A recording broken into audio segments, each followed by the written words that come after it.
Good morning, ma'am. This is my short video tutorial about the element of a computer system. So first, let's introduce first what is a computer system. A computer system is an electronic device which consists of several components that provide a capability of executing a stored program. It is also a device that accepts data, process and stored and produce a result. Computer system perform the four basic functions such as input, process, storage, and output. There are three main elements of a computer system. First, hardware. Second is software. And the third is peopleware. So these three elements interact with one another para makaproduce o desired information na gihatag or a set of data. So first, let's introduce what is an hardware. So hardware refers to the tangible aspect of a computing device that are needed to store or run the software. So ang hardware mo ni siya ang mga physical component sa computer nga usually na makita or matouch. One of ang hardware classified into four properties, which is the input device, output device, CPU, which is the central processing unit, and the secondary storage. So first, let's talk about the input device. So input device consists of external device that is component siya nga outside the computer, such as CPU, that provide information and instruction to the computer. So there are some example of an input device. First is the keyboard. Usually keyboard mo ni siya ang mo input through computer or mo na siya mo command sad ug nakay mga data, set of data nga imo input through a keyboard. Then a trackball, then mouse mo na siya ang mouse kanang mo control nimo sa kanang nay araw-araw nya touchscreen, magnetic strip card o image scanner or graphic scanner.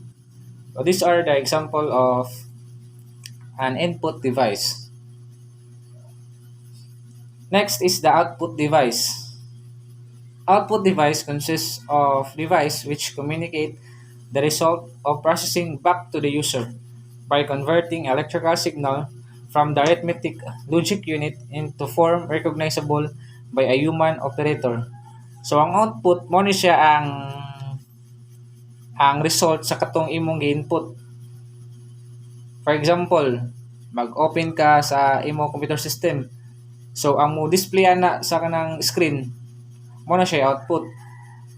Then ang printer, mo na siya example sa mga output device. Monitor, printer, plotter, and speaker. So next, ang central processing unit. Central processing unit ang the main function is to perform the arithmetic and logical operation on a data taken from the primary storage or in the information entered through any input device. Ang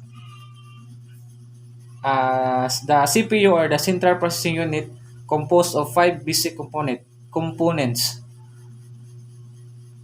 Main storage, register, bushes, ALU, and the control unit.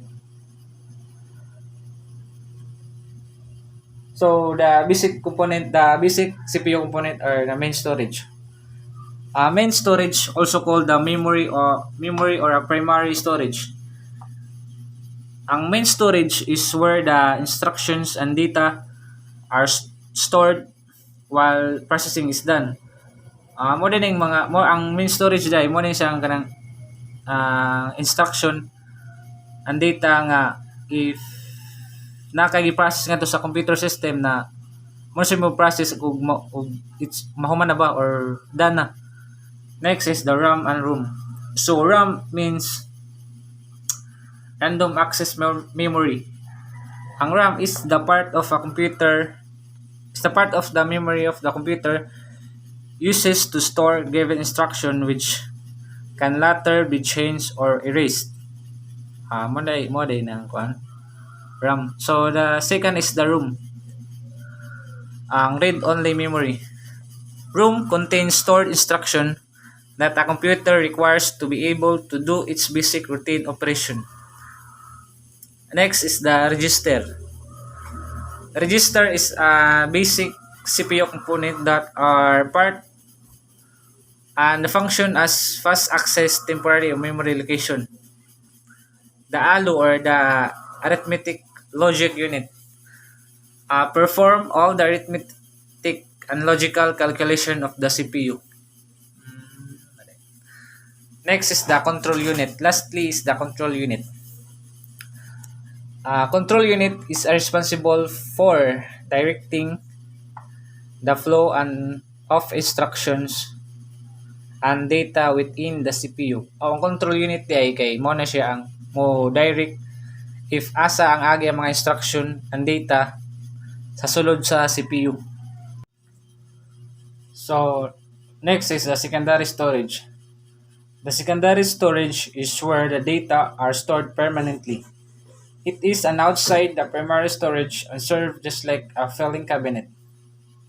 So ang secondary storage day mo ni siya ang kanang if na kay i-save ng mga data, mga documents, if ma-save na nimo, ma-store na permanently, mas mawara na siya if imo i-delete or something imo i-cut. Ang secondary storage mura sa din na siya og kanang kwan. Filing cabinet kanang kung nakaingat to ibutang na mga documents dito ra gina siya dili na siya mo. And secondary storage na siya three types of kanang sa media. First is the magnetic tape, the magnetic disk, the optical disk. Next is the software. This is the second element of a computer system, which is the software. Software, it is a set of instruction or program that tells the computer how to do a specific task. So ang software di mo ni siya ang mo set of instruction or program sa computer kung unsay iyang mabuhat sa computer. Software is categorized by the system software or application software. So when we say system software, it performs tasks necessary to the efficient management of the hardware. It refers the computer program or a library files whose purpose is to help run the computer system. So, mo ni siya ang kuan. Mo ni siya ang mo-manage sa kanang hardware. Ang iyang purpose is to help the computer system nga mo store the file. The next is the operating system. The operating system is a set of programs which control and coordinate the whole operation of the computer system. Next is the utility system or utility program. A utility program are a system of software service program that help the operating system efficiently manage files and do housekeeping function. Mo din ni ang kanang kuan, ang utility program mo ni siya ang mga kung kuan pa lang ni siya, kung nataw pa lang ni siya, mo ni siya mga janitor. Next is the compiler or an interpreter. Compiler and interpreter are program that translate high-level language program into object code. So mo ni siya ang mga tig-interpret if na kay input sa computer nga something kanang ikaw Kagaling ng tao, di ka kasabot. So, ang computer mo na, mo-interpret sila, mo-compile sila.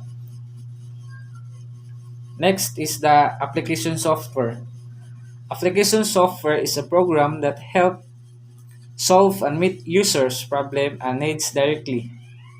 They are designed to perform a specific function which make daily activities easier and facilitate the performance of work efficiently and effectively.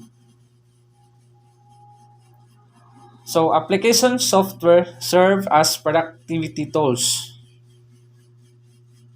such as graphic and multimedia project ang support siya sa home, personal and educational use and facilitate communication. Muna siya application software. Muna siya ang mga productivity software. Word processing software, spreadsheet software, database software, presentation graphic software, personal information manager software, project management software. Ang sa graphic pod and multimedia sa computer aided design or CAD software, desktop publishing software, video audio editing software, image editing software, multimedia authoring software. Ang home, personal, and educational use, integrated software, personal finance software, legal software, photo editing software, clip art, image gallery, home, design, landscaping software, educational software, and entertainment software. Ang sa communication pod mo ni siya ang iyang under. Eva software, web browser, chat client software, news reader software, instant messenger software, grouper or software, video conference software. So sa application software murag ngarita nabilong mostly good ngarita nabilong kitang mga siguro mga teenager kay mostly sa ato magamit video conference ng news reader, messenger software, email software. And next, there are three basic types of application software. First is the commercial software, shareware, and open source. Commercial software comes pre-packaged and is available from software vendor. Commercial software must be purchased from the word commercial software, so meaning na siya ka ng selling. Ang shareware are software developed and released as demonstration version of their commercial product. Each demonstration copy has an expiration date which give the user ample time to evaluate and decide whether to purchase the product or not. Nagid gihapon day bisan sa part of sa computer kay tangan day gihapon nila og ang isa ka product if nabay ka ng expiration date, if makita nimo na expire na, mapaliti kang palit. Next is the open source software is created by generous programmer and released to the public domain for free and for public use. Next is the peopleware. This is the last element of a computer system. Peopleware. This is the skilled worker in the information technology field are considered as the peopleware. So the major composition of this IT professional are the management group, system and producer group, programming group, and the computer operation group. So ang peopleware day mo ni siya ang from the word itself people. So mo ni siya ang mga nagtrabaho sa mga IT information nga ang nag-compose sa IT professional such as sa management group, programming group, and the computer operation group. That's all, ma'am, and thank you. God bless you.